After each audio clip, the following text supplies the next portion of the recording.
आप तमामी हाज़रीन नाज़रीन व सामईन का खैर मकदम है आपके अपने ही YouTube channel A to Z info पर।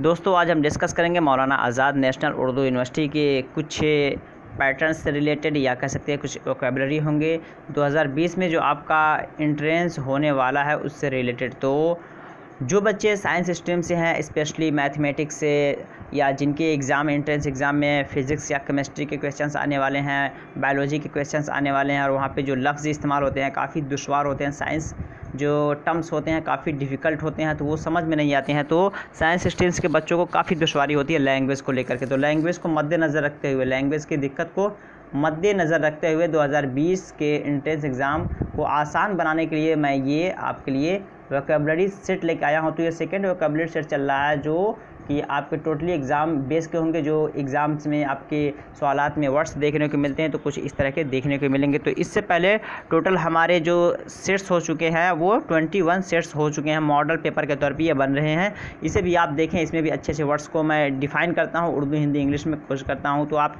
वोकैबुलरी भी अगर कमांड हासिल कर लेंगे तो आपका एडमिशन इंशाअल्लाह मानू में आसानी से हो जाएगा। तो चलिए स्टार्ट करते हैं। इससे पहले जो मैं बनाया था तो लोगों से मैं पूछा भी था कि क्या इसको फिर कंटिन्यू करने की ज़रूरत है, तो आप लोगों का रिस्पांस अच्छा है, तो जिससे लगा कि मुझे ये वीडियो आप लोगों के लिए फ़ायदेमंद है, करना चाहिए, तो कंटिन्यू मैं इसको कर रहा हूँ। और कुछ 2-4 वीडियो इस पर इंशाल्लाह कोशिश करूँगा और लाने के लिए, ताकि जितना ओवरऑल कवर हो जाए हद से हद तक। तो फासले का हिसाब करना, ये मैथमेटिक्स में ऐसे टर्म्स इस्तेमाल होते हैं, बोलते हैं ना फासले का हिसाब करना क्या होता है, ये सर्कुलेट डिस्टेंस, ठीक है। फासले का हिसाब करना, हिसाब करने को हम क्या कहते हैं, हिसाब को हम करने बोलते हैं कैलकुलेट करना, ठीक है। अब फासले को क्या कहते हैं, डिस्टेंस कहते हैं। तो फासले का हिसाब करना यानी दूरी नापने के लिए, ठीक है। यानी यार 5 किलोमीटर की दूरी है, तो अगर किसी से कहा जाए कि फला जगह से लेके फला जगह तक को तुम नाप लो, तो ठीक है, इसको बोलेंगे सर्कुलेट डिस्टेंस। तो ये आपका फासले का हिसाब करने के लिए सर्कुलेट डिस्टेंस का दूरी मापन के नाम से इसको हम जानते हैं। सेकंड देखते हैं, एक की कीमत का हिसाब करना, circulate unit price. Circulate unit price बोलते हैं उसे, क्या बोलते हैं, सर्कुलेट यूनिट प्राइस। तो यूनिट को क्या बोलते हैं, सिंगल बोलते हैं। एक की कीमत का हिसाब करना, वैसे तो 1 बोलेंगे इंग्लिश में या फिर सिंगल बोलेंगे, लेकिन इसको मैथ की ज़बान में यूनिट बोलते हैं, ठीक है। तो ये वर्ड है आपको, एक की कीमत का हिसाब करना सर्कुलेट यूनिट प्राइस। हजम का हिसाब करना सर्कुलेट वॉल्यूम। हजम क्या होता है, जैसे कि मान लीजिए कोई स्पेस है इतना बड़ा, ठीक है, अभी फ़िलहाल इतनी ही जगह है, लेकिन ये हमारा समझ लीजिए कोई घर है किसी का, ठीक है, ये किसी का घर है, लेकिन इसके अगल बगल की ज़मीन को अगर हम थोड़ा सा इसमें शामिल कर लेंगे, ठीक है, इतना इधर से बढ़ा लिए, फिर इतना इधर से बढ़ा लेंगे, ठीक है। तो अगर ये एरिया जो बढ़ जा रहा है मेरा इधर वाला, ठीक है, हजम के माने होता है फ़िज़िकल फॉर्म, ठीक है, फ़िज़िकल फॉर्म कह सकते हैं। मान लीजिए कोई इंसान 10 केजी का है, फिर उसका जो वज़न बढ़ जाए 15 केजी का हो जाए, 20 केजी का हो जाए, कोई बच्चा है, जैसे ही बढ़ता जाएगा उसका हजम जो है फ़िज़िकल वेट बढ़ता जाएगा, उसी को हम बोलते हैं हजम। यहाँ पे वॉल्यूम इसको बोलते हैं। तो यहाँ पे हजम का हिसाब करना, हजम थोड़ा डिफ़िकल्ट है, लेकिन वॉल्यूम आई थिंक यह देखने के बाद आपको क्लियर हो जाएगा। तो हजम को जहन में रखिए। अगला देखते हैं, दर्जे हरारत का पैमाना, सेल्सियस बोलते हैं, ठीक है। सेल्सियस टेम्परेचर नापने के बाद जो हम सेल्सियस हम फाइंड आउट करते हैं, फिर उसको या फ़ारेनहाइट में बदलते हैं या फिर फ़ारेनहाइट को सेल्सियस में। तो दर्जे हरारत का पैमाना जो होता है, यानी टेम्परेचर हम किससे माप करते हैं, मेज़र करते हैं, तो वो सेल्सियस से माप करते हैं, ठीक है। ये सवाल बन जाता है साइंस वालों के लिए कि जो दर्जे हरारत temperature from which of the following instruments we use to measure the temperature, कि हम टेम्परेचर को नापने के लिए कौन सा मज़कूरा में से आला इस्तेमाल करते हैं, या उस आले का नाम क्या है, तो सेल्सियस ये सवाल आपका बन जाता है। तो सेल्सियस को आप जहन में रखें कि दर्जा हरारत के पैमाने का नाम है। अगर पूछ ले कि दर्जा हरारत के पैमाने का नाम क्या है, तो आप मत समझिए कि दर्जा क्या है, हरारत क्या है, पैमाना क्या है, तो समझ लीजिए कि सेल्सियस के हवाले से बात हो रही है। अगला देखते हैं, मरकज़ी ज़ाविया, सेंट्रल एंगल, ठीक है। मरकज़ी ज़ाविया को हम जिक्र कर चुके हैं प्रीवियस वीडियो में, इससे वाला नहीं देखें तो देख लीजिए, ये आपका सेकंड होगा, ठीक है। मरकज़ी को बोलते हैं सेंट्रल, बीचों बीच केंद्रित, ठीक है, जो केंद्र होता है उसे हम बोलते हैं उसे मरकज़ी बोलते हैं। तो मैं कोशिश करता हूँ कि थोड़ा वर्ड को डिफ़ाइन करता चलूँ, अदरवाइज़ दायरे का वित्र, वित्र किसे कहते हैं, वित्र कहते हैं आपका एक तरह का ओड होता है, ठीक है। जो ओड होता है उसे हम वित्र बोलते हैं। जैसे कि आप जानते होंगे वित्र की नमाज 3 रकात है, ठीक है। अगर वो 2 रकात या 4 रकात, 6 रकात, 8 रकात और नमाज होती तो उसे वित्र नहीं बोलते हैं, ठीक है। जो ओड होता है उसे हम वित्र बोलते हैं। तो कह सकते हैं कि थर्ड जो होता है उसे हम कहते हैं दायरे का वित्र, यानी तीसरा कह सकते हैं उसे हम, ठीक है। या फिर उस तरह के जो ओड नंबर हो तो चौड़ इसे बोलते हैं। अगला देखते हैं दायरा को सर्कल बोलते हैं, स्क्वायर। अगला देखते हैं दायरा नुमा ग्राफ। तो सर्कल ग्राफ हो जाएगा यहाँ पे आपका, दायरा नुमा ग्राफ को सर्कल ग्राफ। वर्ड्स को ज़रूर प्लीज़ आप लोग देखते चलिएगा।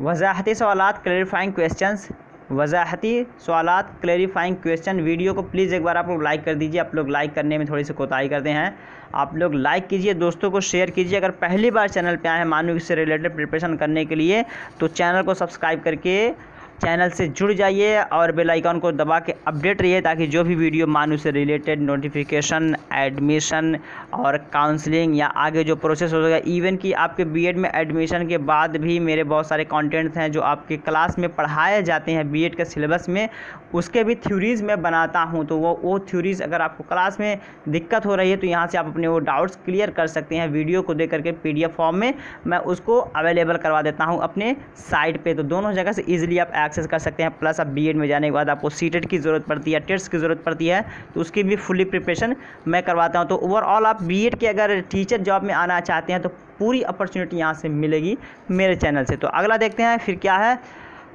वजाहती सवालात का क्लैरिफाइंग क्वेश्चन है। ज़र्ब कुनिंदा को कोएफिशिएंट बोलते हैं, ज़र्ब कुनिंदा को कोएफिशिएंट। वाज़ेह कहते हैं कोहेरेंट, जो क्लियर हो एकदम कॉन्सेप्ट है, ठीक है, उसको वाज़ेह बोलते हैं, कोहेरेंट बोलते हैं या क्लियर भी बोलते हैं इसको, ठीक है। CLARE या CLER दोनों स्पेलिंग इसकी सही है। वाज़ेह हो गया। एक कोलाबोरेशन, एक वर्ड आता है कोलाबोरेट करना, किसी चीज़ को किसी चीज़ में मिलाना या किसी के मदद से कोई काम करना। एक जैसी को क्या बोलते हैं, कंबाइन लाइक टर्म्स, ठीक है, एक जैसी को बोलते हैं कंबाइन लाइक टर्म्स। अगला देखते हैं फीसद रकम, काम तफवीज़ करना, कमीशन, ठीक है। फीसद रकम को कमीशन बोलते हैं या काम तफवीज़ करना। कोई काम, किसी काम को मतलब करना तो उसे काम तफवीज़ करना बोलते हैं। जमा की मुबादला की खसूसियत commutative property of addition, commutative property of addition. तो इस तरह का एक वर्ड और रहा था एडिशन का और मल्टीप्लिकेशन का, तो उसे ज़रूर देखें, वहाँ भी इस तरह का जमा के मुबादले की खसूसियत, ज़र्ब के मुबादले की खसूसियत, यानी जमा को अगर हम किसी प्रॉपर्टी में चेंज करते हैं तो उसके अंदर जो एक तरह का कम्यूटेटिव फीचर आता है वो क्या आता है। इसी तरह ज़र्ब है मल्टीप्लिकेशन में जो हम करते हैं तो क्या खसूसियत उसके अंदर पैदा होती है। हिकमत अमलियों का मुवाजना, कंपेयर स्ट्रेटजीज़, ठीक है, कंपेयर स्ट्रेटजीज़, हिकमत अमलियों का मुवाजना। मुवाजना क्या बोलते हैं, कंपेयर को बोलते हैं, तकाबुल को बोलते हैं, तुलना करना। अगला देखते हैं एक की कीमत का मुवाजना, compare unit price, compare unit price. Compare कहते हैं कि मुवाजना, यूनिट कहते हैं एक, ठीक है, प्राइस कहते हैं कीमत। तो ये कुछ वर्ड्स हैं जो आप अगर जहन नशीन रखेंगे तो काफ़ी फ़ायदा देंगे एग्ज़ाम में आपको। अगला वर्ड देखते हैं प्रकार, कंपास जो होता है, कंपास। फिलहाल इसको आप लोग समझ ही रहे होंगे इसलिए कि इंग्लिश भी पता है और उर्दू में इसको प्रकार, उर्दू में भी इसको प्रकार ही दिया, तो प्रकार चूँकि हिंदी में भी इस्तेमाल होता है। आई होप कि it's clear for you all. तो प्रकार कंपास होता है जो जिससे डायरेक्शन वगैरह मालूम करने के लिए हम इसे यूज़ करते हैं। तो उसमें आपके जो डायरेक्शंस होते हैं तो नॉर्थ, साउथ, ईस्ट, वेस्ट, तो north west, north east, south west और साउथ ईस्ट, साउथ वेस्ट, ये डायरेक्शंस आपको वहाँ से कंपास से हम फाइंड आउट करते हैं, डायरेक्शन पता करते हैं। तो एक तरह का वो कह सकते हैं कि एक तरह का आला है, इंस्ट्रूमेंट, वो भी काम करता है। अगला वर्ड है मुतम्मिम ज़ाविये, थोड़ा सा डिफ़िकल्ट है। मुतम्मिम ताम के माने होता है मुकम्मल करना, ठीक है, ताम में उसी से मुतम्मिम, यानी इसमें फ़ाइल ये इस्तेमाल होता है मुकम्मल करने वाला। तो मुतम्मिम ज़ाविया जो होता है उसे बोलते हैं कॉम्प्लीमेंट्री एंगल्स, ठीक है, कॉम्प्लीमेंट्री एंगल्स को बोलते हैं मुतम्मिम। इसको देखिएगा, मुतम्मिम समझिएगा, अगर देगा तो दुश्वारी खड़ा हो सकती है आपके लिए। मुतम्मिम कॉम्प्लीमेंट्री को बोलते हैं। अगला वर्ड देखते हैं मुरक्कब वाक़या, एक जैसे एक से ज़्यादा वाक़यात, कंपाउंड इवेंट्स। कंपाउंड कहते हैं मुरक्कब, ठीक है, सिंपल, कंपाउंड, कॉम्प्लेक्स से रिलेटेड मैं क्वेश्चन भी बनाया हूँ, इंग्लिश में भी यहाँ से बन जाता है। तो मुरक्कब इवेंट्स जो होता है यानी मिले जुले या कई सारे हादसा, दुर्घटनाएं जो होती हैं उन्हें हम बोलते हैं कंपाउंड इवेंट्स। अगला देखते हैं समझना। समझने को क्या बोलते हैं? कॉम्प्रीहेंड। कॉम्प्रीहेंड बोलते हैं समझने को, ठीक है, या अंडरस्टैंड भी बोलते हैं, कॉम्प्रीहेंड भी बोलते हैं, कॉम्प्रीहेंशन भी बोलते हैं। कॉम्प्रीहेंशन जाके एक तरह का तफहीमी के माने में आ जाता है। अगला देखते हैं ख़त्म करना। इख्तिताम को कंक्लूज़न बोलते हैं। और इंतज़ाम करना, कंडक्ट करना, जैसे होता है ना एग्ज़ाम कंडक्ट करना या कोई चीज़ करवाना, उसे कंडक्ट के माने में इस्तेमाल किया जाता है। अगला देखते हैं मुतमासिल, कंग्रुएंट। मुतमासिल कहते हैं कि similar like that. Similar like that जो होता है उसे हम बोलते हैं मुतमासिल, कि एक चीज़ दूसरे चीज़ के मिसल हो, के जैसे हो, ठीक है, मिलता जुलता हो, उसे हम बोलते हैं मुतमासिल, कॉन्ग्रुएंट। अगला वर्ड है क़यास, तखमीना लगाना। तखमीना लगाना ये कह सकते हैं आसानी के लिए कि गेस करना, अंदाज़ा लगाना, ठीक है, एक तरह का अपना अनुमान लगाना। कंजक्टर बोलते हैं उसे, कंजक्टर। कंजक्ट करना, कंजक्टर नाउन है, ये नाउन फॉर्म में इस्तेमाल होता है, यानी संज्ञा के फॉर्म में इसे यूज़ किया जाता है। इसको दोनों फॉर्म में यहाँ पे कयास करना, तखमीना लगाना कंजक्टर है, ये आपका नाउन और वर्ब ये दोनों एक जैसे इस्तेमाल होता है, ठीक है।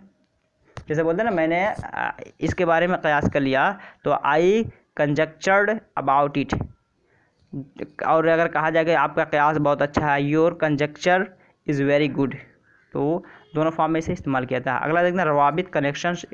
रब्त संपर्क जो होता है, संपर्क करना, जोड़ना, उसे रवाबित बोलते हैं। ये आपका प्लूरल फॉर्म में बहुवचन संख्या में इसको प्रयोग किया जाता है। तरबियती इअदाद, ठीक है, कंजिक्यूटिव इंटेग्रेस। तरबियती इअदाद, कंजिक्यूटिव इंटेग्रेस बोला जाता है इसको। यकजा करना, कंसोलिडेट। यकजा करना, कलेक्ट करना, जमा करना, कंसोलिडेट। रुकावट, कॉन्स्ट्रेंट्स। कॉन्स्ट्रेंट्स, ठीक है, तो कॉन्स्ट्रेंट्स हो जाएगा। अगला वर्ड देखते हैं तामीर, कंस्ट्रक्शन। जिस तरह building, this building is under construction, तो बोला जाता है तामीर, कंस्ट्रक्शन। करेंसी को तब्दील करना, ठीक है, कन्वर्ट मनी। करेंसी को तब्दील करना, कन्वर्ट मनी, ठीक है।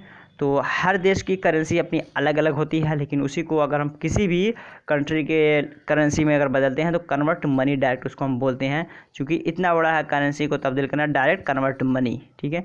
जिस देश में जो भी करेंसी चली वो वहाँ की मनी होता है, यानी वहाँ का सिक्का राजुल वक्त उसे कहा जाता है। किसी दिए गए निज़ाम में गुंजाइश तब्दील करना, convert capacity with in a given system. किसी दिए गए निज़ाम में गुंजाइश, ठीक है, गुंजाइश तब्दील करना, convert capacity with in a given system, यानी किसी चीज़ को किसी चीज़ में बदलने के लिए। जिस तरह कि आपको दे दिया जाए कि सेल्सियस को फ़ारेनहाइट में बदलने के लिए, फ़ारेनहाइट को सेल्सियस में बदलने के लिए, तो एक फॉर्म को दूसरे फॉर्म में तब्दील करने को हम बोलते हैं convert capacity with in a given system. अगला वर्ड देखते हैं किसी दिए गए निज़ाम में मादा तब्दील करना, convert mass with in a given system. तो किसी दिए गए मास को मादा बोलते हैं। सपोज दैट कि अगर मास दे दिया गया तो आपको उसको वॉल्यूम में बदलना है, एक्सीलरेशन में बदलना है, स्पीड में बदलना है, ठीक है, जो भी होगा उसको आपको बदलना पड़ेगा। वेक्टर स्केल जो भी होता है, एक को दूसरे फॉर्म में बदलने को हम बोलते हैं। तो ये ट्रांसलेशन का टर्म से मैं भी करा दिया हूँ, इसे कैसे इस्तेमाल करना है इसे आप लोग देख लीजिएगा। तो फिर दीजिए इजाज़त और बताइएगा कि कैसा लगा। दोस्तों को शेयर कीजिए जो कोई भी मानू की प्रिपरेशन कर रहे हैं, ताकि उनकी तैयारी अच्छी हो जाए। साइंस के बच्चों को काफ़ी दुश्वारी होती है, तो उनके मसाइल इंशाल्लाह यहाँ से हल हो जाएंगे। तो फिर मिलते हैं नेक्स्ट वीडियो में, तब तक के लिए have a nice day, have a good day, that's all, thank you, bye, खुदा हाफिज़।